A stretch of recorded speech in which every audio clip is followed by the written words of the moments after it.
Hey everyone, for today's video, mag-share ako ng isang bagay na talaga namang makakatulong para sa mga international students dito sa Canada or aspiring international students dito sa Canada. Guys, ito ay regarding sa scholarship or bursary na tinatawag nila dito sa Canada.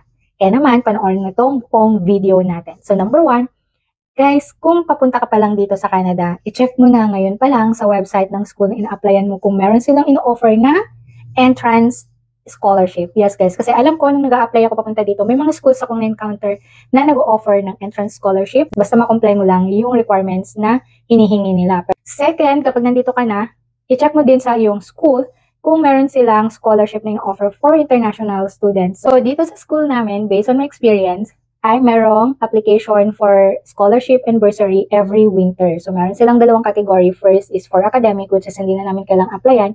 Magbe-base na lang sila dun sa grades namin. Kaya naman, galingan mo lang. Diba? Para naman, may chance ka na mabigyan ng scholarship based on your academic credentials. Second, ay yung kailangan mong mag-apply dahil hindi sila magbe-base sa yung academic credentials, which is common sa requirements nila ay kailangan meron kang volunteer activity. Dati kasi hindi ko alam na kailangan pala nung volunteer activity. Hindi ako nag-volunteer guys. Nung nag-apply ako, shucks, nakita ko every bursaries na ina-applyan ko, isa yun sa mga requirements nila.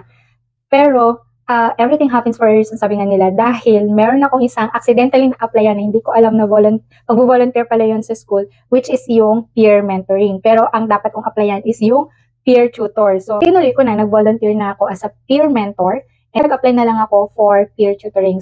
Another thing is, kung nandito ka na at nag-work ka as part-time, check with your employer. Baka naman meron sila in-offer na bursaries or scholarship para sa kanilang mga employees. Yes guys, dahil may mga employers na nag-offer ng scholarship or bursaries para sa kanilang mga employees. So in my case, kahit na part-time employee lang ako, nakapag-apply ako and luckily nag-grant naman ang ating application. So sayang din yun. Lastly guys, i-check mo sa iyong province kung saan ka nakatira kasi dito sa NL, meron pang aside from sa schools, meron din isang website na parang may isang website na napuntahan before at meron dun mga nakalagay na open siya for mga students na mag-apply kahit sa school. So, hindi siya specific sa school lang na to.